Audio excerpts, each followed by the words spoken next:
Cuando estaba en la licenciatura, me llamó la atención el método de la deconstrucción.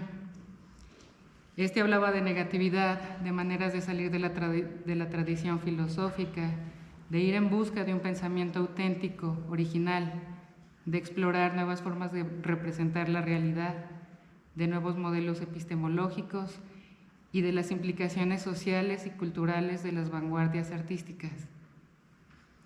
Dentro de este ambiente que tanto me llamaba, encontré un novedoso seminario que impartía el maestro Genaro Martel, profesor que ha motivado a más de uno de nuestra comunidad filosófica. Descubrí con él el seminario de Lyotard. Ahí inicia, por decirlo de algún modo, mi odisea filosófica.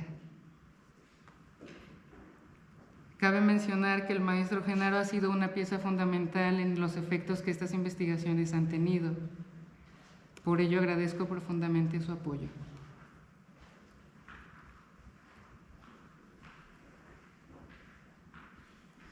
Cuando comienzo a leer a Lyotard, surgen varias emociones. Sí, emociones. Su lectura me impuso un gran desafío afectivo y racional. De repente no sabía si estaba navegando en filosofía o en literatura, o bien en un texto que amalgamaba ambos géneros. Por lo tanto, parecía ser la isla de un nuevo género inesperado, extraño y asombroso. Esto me conecta con lo que intuía por aquel entonces. Pensaba que los filósofos debían ser personas muy sensibles, porque detrás de esa cárcel rectangular de la hoja en la que encuadran ideas, palabras y conceptos, había algunos autores, unos más que otros, que transmitían afecciones que no podían sino venir de su auténtica experiencia de vida. Así que me preguntaba, ¿cómo es posible que una lectura filosófica pueda conmoverme tanto? ¿Cómo puede un lenguaje tan racional levantar sentimientos tan agudos? Definitivamente, el reto que me imponía el pensamiento, la lectura lyotardiana, fue despertando cada vez más mi curiosidad. Su juego filosófico me conquistó. Posmoderno. Como lo entiende Lyotard, no es un periodo o un momento histórico, sino más bien un estado de ánimo o una actitud del pensamiento. Por esta razón, creo que la crítica al pensamiento posmoderno viene desde la ignorancia, desde la impotencia o la decepción de no poder continuar con los postulados de una época luminosa a la cual ya no pertenecemos, es decir, a la modernidad. Por ello entiendo que la actitud de los llamados posmodernos haya resultado un atrevimiento ante los ojos de la tradición, y no cabe duda, ciertamente su actitud es una actitud de disputa. Se dedican a cuestionar los principios y categorías de la modernidad, verdad, razón y objetividad. Los posmodernos señalan la siguiente paradoja. Vivimos en una época en la cual somos conscientes de la falta de sentido en el mundo, y eso no tiene que significar la parálisis del pensamiento, simplemente significa libertad. Esto es, que la conciencia de la falta de sentido permite crear ya no uno, sino nuevos y múltiples sentidos. La posición posmoderna declara, pues, que hay que encontrarle el sentido al sinsentido. Para empezar, ¿qué reflexión ofrece la filosofía lyotardiana? En ¿Por qué filosofar?, primer texto que leí de Lyotard, había un capítulo titulado sobre la palabra filosófica. En él se preguntaba el autor, ¿cómo es posible una palabra sensata cuando no hay signo que indique el sentido que se debe pronunciar? ¿Qué podemos decir cuando el silencio es absoluto, tanto en nosotros como fuera de nosotros? Con estas cuestiones se señalaba que al hablar actuamos en dos registros a la vez, en el del significante, el que se da a partir de las palabras, y en el del significado, que es el que nos da el sentido. La palabra articulada introduce el significado a partir de un sistema de lenguaje. Esto quiere decir que la palabra expresa, pero el sentido puede modificarse en cuanto algo se dice. Se entiende, pues, que el sentido es libre y que hay una correlación entre ambos registros. Decir algo es nombrar ese algo instalándolo en un orden, en un discurso.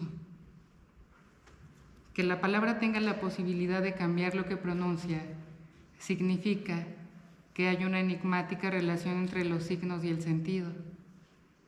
Por consiguiente, las palabras, comprende el autor, son algo más que palabras. Pues en Gadamer, en este texto titulado Verdad y Método, de 1960, un texto fundamental para la filosofía contemporánea, Gadamer comienza haciendo una tematización acerca de un término que él llama no distinción estética. Es interesante este término, es sumamente interesante, porque Gadamer considera en este texto que la estética se ha recluido muchas veces al ámbito de lo meramente sensible. Como si a la estética le correspondiera solamente la consideración de aquello que afecta nuestra sensibilidad. Entonces la lucha de Gadamer es evitar esto, ¿no? Que la sensibilidad no se considere el único horizonte en el cual lo bello pueda tener cabida.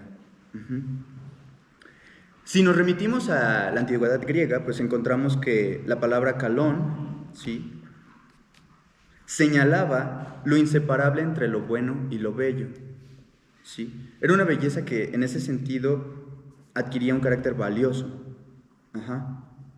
también un carácter moral, y que permea entonces en experiencias vitales que van más allá de la mera sensibilidad. Lo interesante aquí es que lo bello no podría considerarse algo exclusivo de la sensibilidad, sino que abarca también otros ámbitos. Y eso es lo que Gadamer trata de ofrecer en Verdad y Método, ¿no? El contacto con lo bello en ese sentido se da en medio de una interrelación de dimensiones que configuran la experiencia humana del mundo. Y en ese sentido es que se justifica el que el arte remita muchas veces más allá de lo meramente sensible. El arte remite muchas veces a lo moral, remite al conocimiento, remite a lo religioso, remite a lo histórico, remite a lo político. El arte nos remite más allá de su propia esfera, porque el arte no se remite exclusivamente a la sensibilidad. Esa es la lucha que establece Gadamer al inicio de Verdad y Método, ¿no? La no distinción estética. No podemos distinguir al arte como algo exclusivamente sensible, ¿sí? Y por lo mismo la categoría de lo bello tampoco puede remitirse exclusivamente a lo sensible. En ese sentido es imposible comprender lo bello desde un aislamiento. Exige más bien que nos remitamos a categorías, a conceptos que están más allá de sí mismo.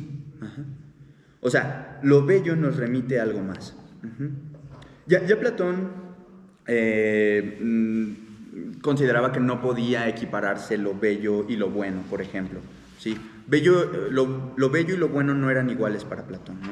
O sea, se presentaban de modo distinto, aunque eran categorías que para Platón estaban conectadas.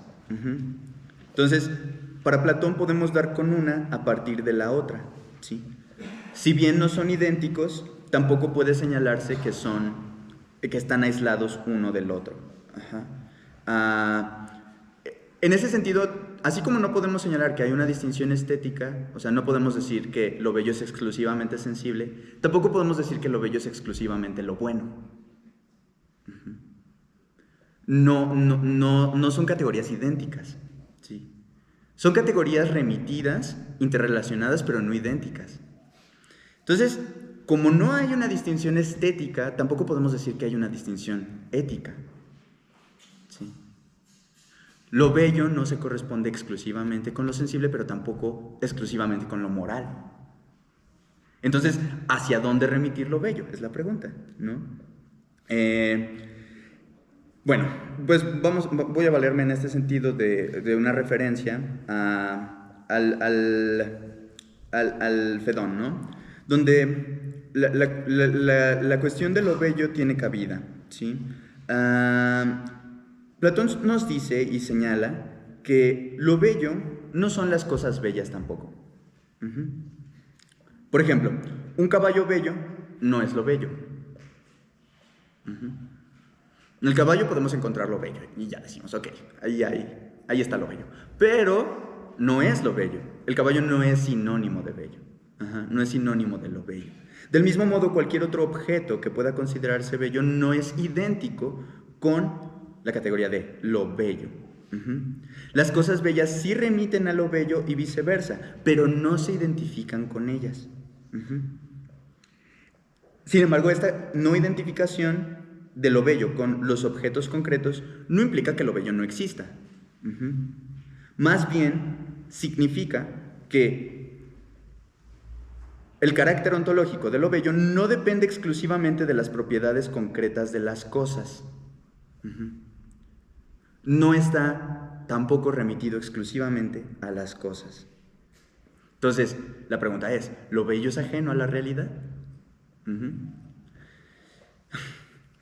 Gadamer lo va a describir del siguiente modo, y voy a citar un texto que se llama La actualidad de lo bello. Dice: la enseñanza importante que podemos extraer de esta historia es precisamente que la esencia de lo bello no estriba en su contraposición a la realidad, sino que la belleza, por muy inesperadamente que pueda salirnos al encuentro, es una suerte de garantía de que, en medio de todo el caos de lo real, en medio de todas sus imperfecciones, sus maldades, sus finalidades y sus parcialidades, en medio de todos sus fatales embrollos, la verdad no está en una lejanía inalcanzable, sino que nos sale al encuentro.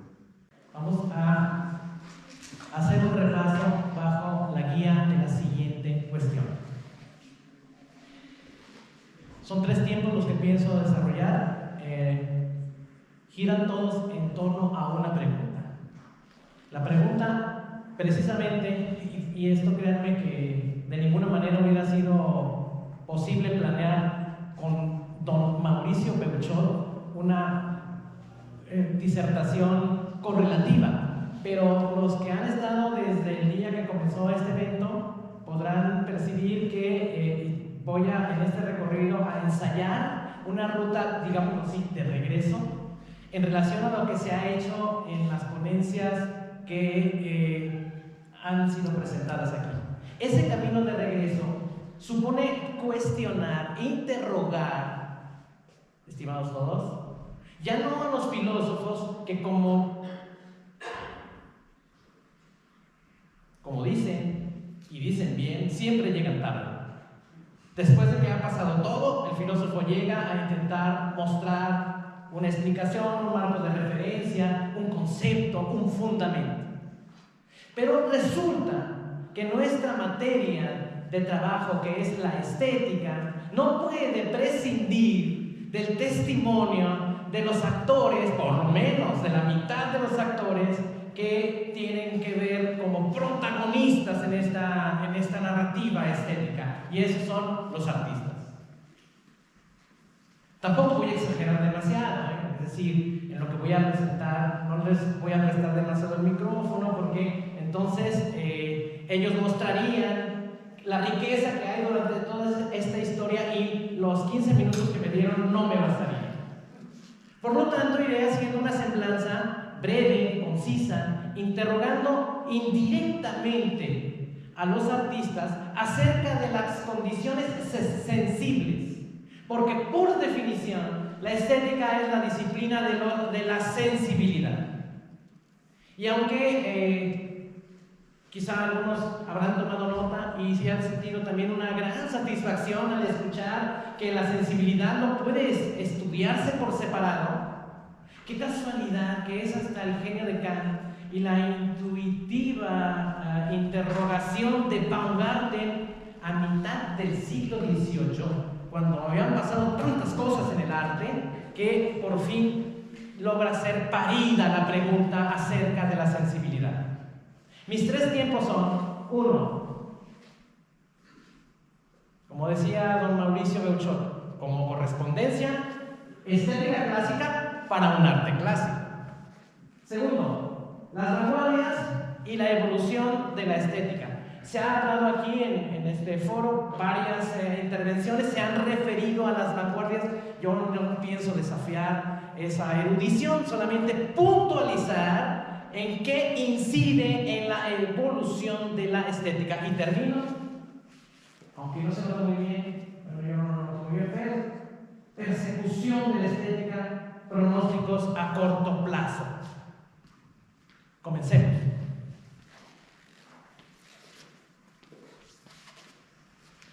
Obviamente la palabra estética, su origen a estéticos, nos remonta a la antigüedad griega.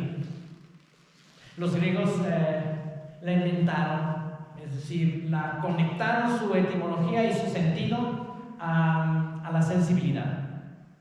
Y por supuesto que llama la atención porque no había una disciplina llamada estética hasta el siglo XVIII. Eso no significa que la sensibilidad haya estado apagada, sino que ha tenido apariciones poderosas, contundentes. Aquí, por ejemplo, cuando nos enseñan historia del arte, nos remontan, seguramente todos han escuchado esta historia, hacia la conformación de la arquitectura. Los primeros brotes así en la cultura occidental más contundentes están en la arquitectura. Entre el dórico, el jónico y el corinto, la forma no solamente de que la construcción sea útil, sea pragmáticamente pertinente, sino que sea también bella. Esta conformación no es para nada un accidente menor, porque aquí encontramos una primera respuesta a la pregunta sobre dónde está la sensibilidad. Vamos con un siguiente paso.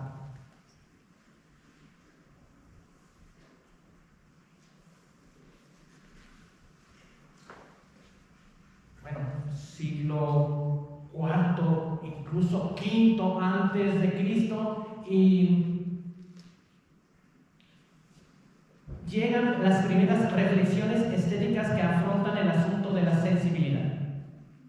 No lo acometen de manera directa, porque si hubiera sido de manera directa, Aristóteles le hubiera llamado a su arte poética, le hubiera llamado estética, y no le llamó estética. Es decir, la estética tenía un plantío en donde se manifestaba, pero no era todavía aún independiente. Por eso entonces digo aquí en esta breve reseña que la estética tiene en primer lugar una relación de subordinación con la metafísica. Subordinación en el sentido más directo. Sus categorías dependen de una definición y de una acepción metafísica. Bello, bueno y verdadero son nociones metafísicas, son universales. Y por lo tanto, en esa unidad esencial y metafísica radica, y eso creo que lo sabemos el 99% de los que estamos aquí, radica su unidad, una unidad que preservará en la antigüedad griega no solamente para los objetos de pensamiento, sino para la vida social. Decíamos que el arte siempre es artificio, que siempre había estado allí y que la naturaleza parecía que nos iba a dar el arte como una creación humana, el ser humano como ser natural, por su naturaleza, como dijera Aristóteles, pues haría el mundo del arte, lo crearía. Y ese mundo del arte tiene inventiva, porque crea lo nuevo, también tiene apariencia, porque hace que parezca como que es de la naturaleza elemental, y sobre todo tiene un saber hacer, y ese saber hacer lo tendríamos presente como algo que siempre fue el orgullo del arte. El artista estaba orgulloso de saber hacer, y eso es lo que quería que sucediera en el mundo. Un arte que solo existe cuando ha sido creado, y quien lo crea es quien puede realmente prometerse a sí mismo ser artista. y no como muchos que dicen que son artistas y los felicitamos desde aquí a todos ellos. Sino que los artistas siempre están pensando en esas cosas, saber hacer, inventar, mostrar la apariencia de que el mundo puede ser mejor. Y decíamos que el arte siempre ha estado allí hasta el siglo XIX, en el que el arte ya dejó de ser lo que era. ¿Qué es lo que era el arte en toda la historia de la humanidad? Era un objeto para ser percibido, como decía mi profesor Sánchez Vázquez, digno de ser percibido.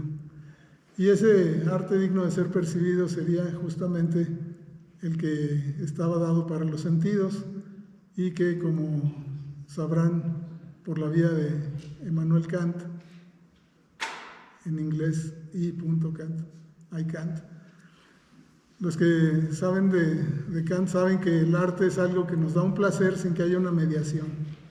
Nos gusta de inmediato, ni siquiera sabemos qué pasó, lo que sabemos es que sí nos gustó algo o no nos gustó. Lo sabemos inmediatamente, dice Kant. Un placer sin concepto que lo medie. Sin embargo, pocos años después de Kant, es más, en vida todavía de Kant, llegó a saberse que se había creado un monstruo nuevo en la historia de la cultura, que es el espíritu, el concepto, aquello que hace que el orden de los factores se altere y el producto sea distinto. Y eso consiste en algo que Hegel mencionó como la disolución o la muerte del arte, básicamente porque el arte, a partir de lo que Hegel se da cuenta, es algo que ya no puede seguir existiendo como un objeto de los sentidos, sino que además se le añaden conceptos. Por eso es que después de mediados del siglo XIX, el arte tiene que ser explicado, comentado, poner un manifiesto, decir cómo debe ser hacerse, cómo debe ser percibido, hasta que finalmente llegamos a mediados del siglo XX, cuando ya el arte definitivamente no existe como objeto. Por ejemplo, en lo que hemos comentado hace poco, en el telegrama que le envía Rauschenberg, el pintor Rauschenberg, desde Estocolmo a la galerista de París, Iris Clerc, donde dice el telegrama: este es el retrato de Iris Clerc si yo lo digo. Y en la galería, en vez de exhibir el retrato, se exhibe el telegrama. Con lo cual tenemos ya la sustitución absoluta del concepto por el objeto que debía estar ahí representado. Entonces a eso le vamos a llamar pues la muerte del arte o la disolución. Hegel le llama esto así porque dice que hay una subjetividad, un ideal de las personas que hace que el mundo sea según su propio concepto, como subjetivo. Y el arte entonces pasa a ser un arte hecho por declaraciones. Puede haber obras, felicidades, qué bueno, pero esas obras necesitan un concepto. Por eso yo digo que si necesita ser explicado no es arte. Solo es arte si lo percibimos sin necesidad de explicación. Si tiene que ser explicado no es arte, es otra cosa. Es el arte disoluto, el arte que murió, el arte del concepto o cualquier otra cosa. Esto es importante porque cuando llegamos a la cultura digital, esas formas nuevas de la sensibilidad se van a basar precisamente en el concepto y más en particular en el concepto de la ingeniería o inversamente en la ingeniería del concepto. Es decir, todos los artistas que usan la misma herramienta tecnológica tienen la posibilidad de hacer lo mismo que puede hacer la máquina con otro artista según los parámetros de los ingenieros que hicieron el programa. Es decir, los artistas digitales están sometidos a los ingenieros del mundo digital. Esto no es que sea bueno o malo, simplemente crea nuevas formas de expresión y produce lo que hemos llamado la sensibilidad digital, aquello que en mi libro Sentidos Digitales se va poniendo como fases que incorporan nuevos modos de ser. Por ejemplo, supongamos que tenemos un libro y entonces quiero vender mi libro, ya lo usé, ya lo leí y voy a una venta de libros usados y pues vendo mi ejemplar, recupero un poco de mi gasto, sobre todo si el libro no me gustó. Y entonces pues ya traigo mi dinero. Pero si tengo un ebook, vendo un ebook usado, es muy probable que la gente me vaya a decir que no. Y aun cuando lo venda y recupere mi inversión, lo que estoy vendiendo no es un libro, sino un derecho de uso de un código. He preparado una aplicación de la hermenéutica analógica a la estética. Y la tesis, que voy a sostener es que no tanto entre los artistas, sino entre los filósofos, se está recuperando el concepto o categoría de belleza. Veo que mañana alguien va a hablar, el licenciado Bernardo Rogel Castro, de la categoría de lo bello. Yo no voy a hablar tanto de ese concepto como categoría, sino cómo se está recuperando, sobre todo a través de los filósofos del arte o los filósofos de la estética, más que de los artistas.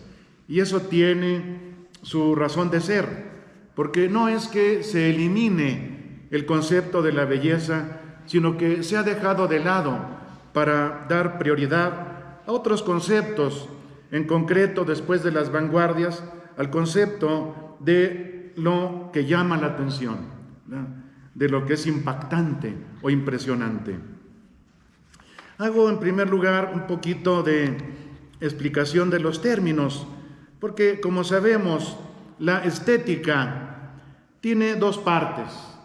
Tradicionalmente se ha separado en dos partes. Una parte es propiamente la estética, que habla de las condiciones de la captación de la obra artística. Inclusive es también una ontología de lo bello.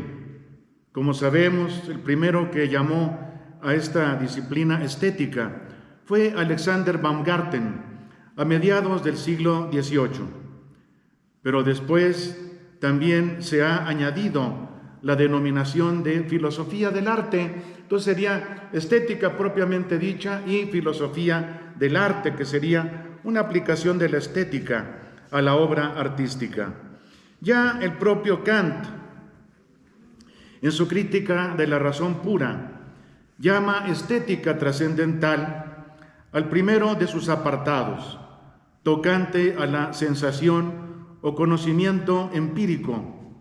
Pero también él mismo se da cuenta de que lo bello o lo artístico no solamente es objeto de los sentidos.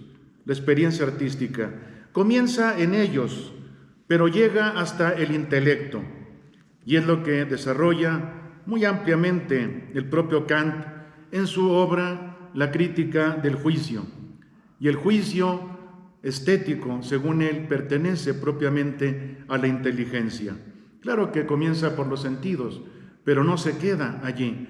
Es ya un producto de la misma inteligencia el captar lo artístico o lo bello en el arte.